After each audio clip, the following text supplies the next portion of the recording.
A paz do Senhor Jesus Cristo, amados e queridos irmãos. Quem vos fala é o pastor Paulo da igreja O Brasil para Cristo em Jardim Santa Maria. E eu quero nesse dia de hoje compartilhar com vocês uma palavra a qual o Senhor colocou no meu coração.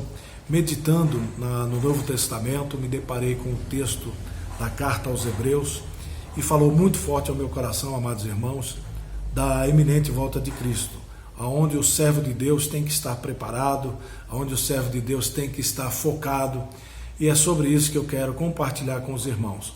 O texto que o Senhor Jesus colocou no meu coração, como falei, carta aos Hebreus, capítulo de número 12, do verso 1 ao 3, que diz assim: portanto, nós também, pois que estamos rodeados de uma tão grande nuvem de testemunhas, deixemos todo o embaraço e o pecado que tão de perto nos rodeia, e corramos com paciência a carreira que nos está proposta, olhando para Jesus, autor e consumador da fé, o qual, pelo gozo que lhe estava proposto, suportou a cruz, desprezando a afronta, e assentou-se à destra do trono de Deus. Considerai, pois, aquele que suportou tais contradições dos pecadores contra si mesmo, para que não enfraqueçais, desfalecendo em vossos ânimos. Amados e queridos irmãos, esse é o texto da carta magna do Senhor, a qual eu quero compartilhar aqui algumas coisas, algumas instruções que o Senhor Jesus colocou, ou que ele inspirou o autor da carta aos Hebreus, que serve para os dias atuais, os dias de hoje, para nós nos prepararmos para esta grande corrida que é a salvação. Então, amados e queridos irmãos, visto que os últimos acontecimentos no mundo apontam para a iminente volta de Cristo, precisamos nos preparar para concluirmos nossa carreira cristã, visto que diante do cenário que estamos inseridos, nos é necessário sermos perseverantes, determinados e disciplinados. Então, amados, esta é a base do cristão. Ele tem que ter disciplina, ele tem que ter determinação e ele tem que ser perseverante. E eu peguei um texto aqui, amados, que nos dá uma base para isso. Paulo instruindo o Timóteo, ele diz o seguinte, 1 Timóteo, capítulo de número 6, versículo de número 12, diz assim: milita a boa milícia da fé, toma posse da vida eterna, para a qual também foste chamado, tendo já feito boa confissão diante de muitas testemunhas.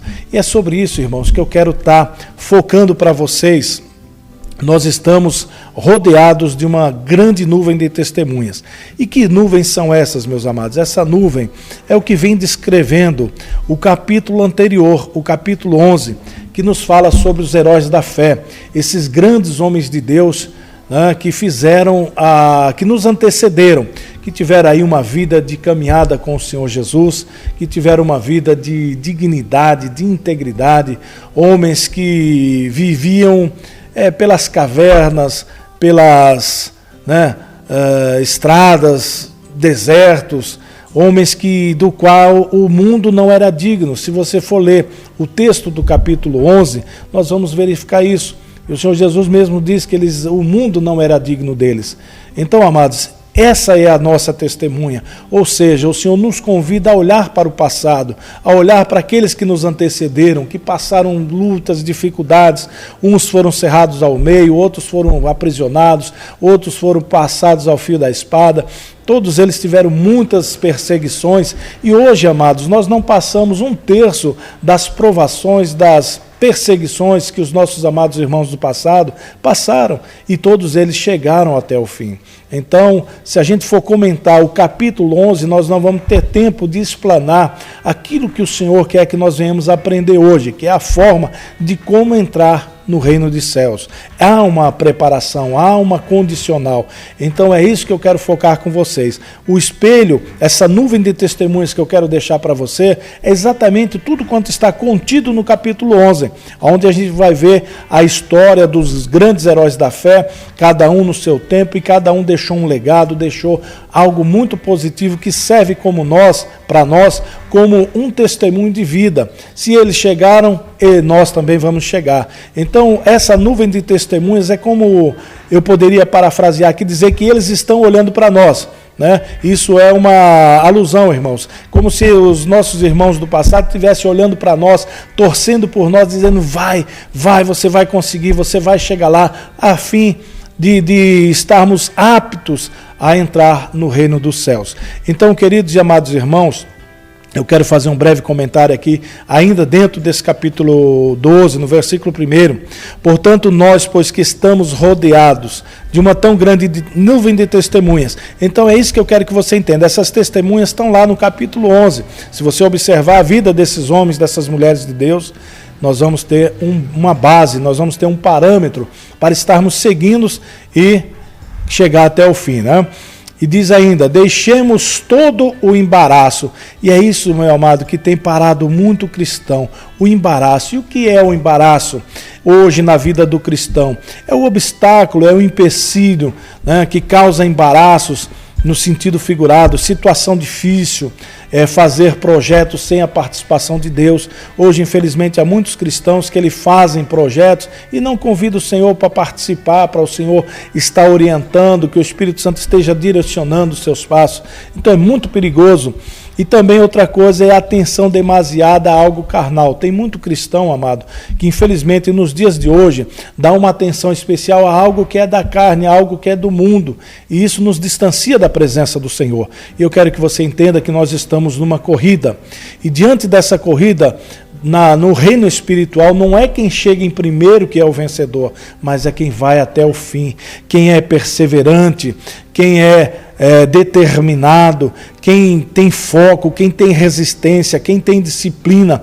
Então é isso que o Senhor Jesus está nos ensinando. Esta corrida é considerada como uma maratona, é uma corrida de resistência, onde você vai passar dificuldades, onde você vai passar certas perseguições, mas sabendo que nós temos um foco, nós temos um alvo, que é o quê? A nossa salvação. E nós temos que buscar com todas as nossas forças para não desfalecermos no meio do caminho. Então, se você observar, se você focar lá no capítulo 11 e você for buscar a história desses homens, dessas mulheres de Deus que foram vitoriosos, nós teremos um espelho, nós teremos como que eu posso comparar?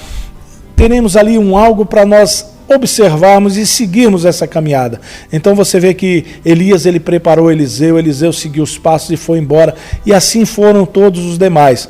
E é tremendo, irmãos. Eu quero colocar aqui um tema muito forte para esta explanação, que é o seguinte: rebele-se e morra, ou renda-se e seja salvo. O que eu quero dizer com isso, irmãos? Trazendo para os dias atuais, observem a vida de Saul. Saul, um homem eleito por Deus, ele saiu para caçar jumentas e volta ungido rei. Olha que coisa linda o que Deus fez na vida desse homem. Mas na sua trajetória, ele começou até bem, mas ele foi declinando. Por quê? Porque ele começou a deixar o orgulho, o eu, entrar no seu coração. E olha o que Jesus diz lá em Lucas, capítulo de número 9, verso 23. O Senhor diz: aquele que quer vir após mim, negue-se a si mesmo, tome cada dia a sua cruz e siga-me. Então ele não fez isso, irmão, ele deixou o eu prevalecer. Ele não seguiu ao Senhor como deveria. Então ele acabou morrendo na sua caminhada. E o exemplo de redição é Davi. Davi, ele pecou, ele errou, mas quando ele foi confrontado, quando Deus chamou ele para um concerto, Davi se rendeu. Davi se rendeu e ele foi salvo. Então é isso que eu quero que você entenda nesta manhã, que nós estamos numa corrida, a qual nós precisamos ter determinação, ter foco, ter objetivo para não pararmos no meio da caminhada, porque na vida cristã só é vencedor aquele que vai até o fim. Então, queridos e amados irmãos, este é o nosso objetivo, é chegar até o fim da nossa caminhada, porque estamos numa corrida e precisamos nos fortalecer a cada dia, precisamos ter a participação do Espírito Santo, convidar Ele para nos ensinar, para nos orientar, para caminhar conosco, para que não venhamos a vacilar na nossa projeção, na nossa vida cristã. Então esse é o recado que eu quero dar para você, aqui baseado nesse versículo primeiro, que nós estamos numa corrida, mas tem aqui um recadinho do Senhor para mim e para você. Nós já vimos aqui o que acontece, quando a Bíblia diz que deixemos de lado todo o embaraço. E outra coisa, o Senhor nos alerta, o pecado que tão de perto nos rodeia. Irmãos, cuidado, porque tem muitas coisinhas que têm atrapalhado a vida do cristão, e não são grandes pecados não, às vezes um pecadinho pequeno, coisas fúteis que você dá uma vacilada, o inimigo te pega, porque o diabo, irmãos, não precisa de muito espaço não, uma pequena brecha é suficiente para ele atrapalhar a sua caminhada cristã. Então cuidado com o pecado, você que tinha tendência a mentir, é aí que ele vai preparar a armadilha para você. Se você tem a tendência a mexer no que é dos outros, é aí que ele vai preparar para você. Se é adultério, ele vai preparar situações, então cuidado. A minha orientação para você é: cuidado com o pecado que está te rodeando. Não dê moleza, não dê brecha, porque o inimigo está ao derredor, bramando como leão. Então seja forte, seja corajoso, tenha bom ânimo, porque o Senhor venceu e nós também somos mais do que vencedores na pessoa de nosso Senhor e Salvador Jesus Cristo. E tem aqui outra dica: corramos com paciência a carreira que nos está proposta. A paciência, irmão, é a virtude que consiste em suportar adversidades, tanto física quanto espiritual, com coragem, com renúncia, autocontrole emocional e persistência. O cristão, ele não pode desistir. Então essa é a virtude do homem paciente, é ter determinação, autocontrole emocional, persistência e coragem. Então siga em frente, olhe para o nosso Senhor e Salvador Jesus Cristo, que é de lá que vem a nossa vitória. E no versículo 2, a gente leu aqui o versículo 2, é interessante também, porque tem muita coisa, irmãos, que vem, nos orientando, olhando para Jesus. Para quem você tem olhado? De repente a gente tem olhado para o irmão do lado, de repente a gente tem olhado para alguém que você gosta. Não, irmão, o teu foco é Jesus. Olhe para Jesus, olhe para o Senhor, que é autor e consumador da tua fé. Não é isso que diz o versículo 2? Olhando para Jesus, autor e consumador da fé. Que coisa linda, autor. Quem é autor? O Criador. Ele criou. E a consumador, ele aperfeiçoa. Então ele cria e ele aperfeiçoa. Então olhe para ele, o qual pelo gozo que lhe estava proposto, suportou a cruz, desprezando a afronta, e assentou-se à destra do trono de Deus. Então, queridos e amados irmãos, a minha dica é essa: ele é consumador, ele é autor. Então ele conclui, ele deixa tudo perfeito. Então olhe para ele, não olhe para outro. E olha que interessante, qual era o prêmio que Jesus tinha em fazer tudo isso? Era o gozo que o Pai lhe propôs, em resgatar a humanidade caída. E que gozo é esse? É o prazer, a satisfação, a alegria que ele teve em resgatar a humanidade caída. Jesus, ele gosta de gente, ele gosta de pessoa. Você vê que Jesus, quando ele se apresentava nos lugares, tinha pessoas que estavam ali endemoniadas, pessoas que estavam com dificuldades, pessoas que estavam sendo oprimidas, pessoas que tinham enfermidades, e Jesus mandava o mal embora, mas ficava com a pessoa, demonstrava o amor, o carinho, o zelo por cada um de nós. Então, irmãos, isso é maravilhoso quando a gente tem essa certeza de que o nosso Mestre está de braços abertos para nos orientar, para nos fortalecer, para nos ensinar, para nos capacitar. Então, queridos, esse é o gozo que Jesus tinha, o desejo de ter um povo do seu lado, e ele pagou um alto preço, ele sofreu tudo que nenhum de nós suportaria. Para quê? Para ter um povo do seu lado, um povo santo, para o adorar ao Pai, que nos amou de tal maneira que deu o seu único filho em resgate da minha e da tua vida. Então vamos valorizar, vamos nos aproximar mais do Mestre. No texto de Filipenses, capítulo 3, verso 13 e 14, diz assim: irmãos, quanto a mim, Paulo falando, não julgo que o haja alcançado, mas uma coisa faço, e é que, esquecendo-me das coisas que para trás ficam e avançando para o alvo diante das que estão diante de mim, prossigo para o alvo pelo prêmio da soberana vocação de Deus em Cristo Jesus. Então Paulo estava querendo nos ensinar o que, irmãos? Que evangelho é novidade de vida, evangelho é renúncia, evangelho é transformação. Então eu e você precisamos ser transformados, precisamos ser restaurados, precisamos ser restituídos, precisamos ter determinação para buscar a nossa salvação. O Senhor já pagou o preço, o Senhor já cravou na cruz, Ele já triunfou. Então cabe a mim e a você buscar essa perfeição, buscar essa graça sobre as nossas vidas, para que possamos, irmãos, ter a certeza de que vamos morar no céu com o Senhor. Há uma trajetória. E não pare no meio do caminho, prossiga, vai ter dificuldade, vai. O que Jesus disse lá em João 16:33? Tenho-vos dito isso para que em mim tenhais paz. No mundo tereis aflições, mas tende bom ânimo. Irmão, vai vir desemprego? Vai, mas o que Jesus disse, ele já lançou uma palavra profética. Tenha paz. Vai vir dificuldade? Tenha paz. Vai vir perseguição? Tenha paz. Vai vir escassez? Tenha paz. Estamos passando por esse momento difícil, fique em paz. Por quê? Porque ele já conquistou a nossa vitória. Agora nós temos essa trajetória, temos que ser fiel, temos que ser íntegros, temos que olhar para o Senhor com toda a garra, irmãos, buscando ter a determinação de que temos uma pátria nos aguardando, então precisamos batalhar. Irmãos, tenha reverência, tenha temor, tenha respeito pelo teu Deus, pelo nosso Deus, pelo Senhor, que pagou um alto preço pelo nosso resgate. E vamos fazer por onde chegarmos nessa caminhada triunfantes, porque todo cristão, ele não deixa de ser um atleta, porém diferente dos atletas que participam de uma competição, onde só vence um. Na competição da salvação, Cristo quer salvar muitos, porque infelizmente nem todos querem, né? Ele fez a sua parte e deu o exemplo, conforme nós lemos aí no versículo 2. Portanto, corramos sabendo que temos uma coroa de glória nos esperando.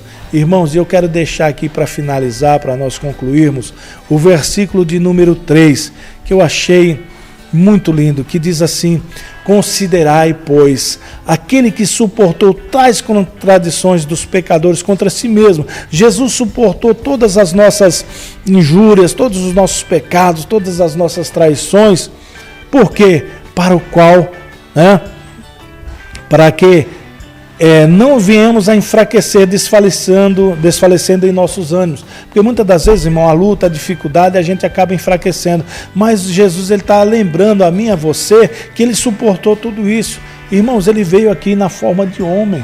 Ele sendo Deus, ele se esvaziou, tirou a sua coroa de glória, veio até essa terra para passar o que a gente passa, para suportar o que a gente suporta.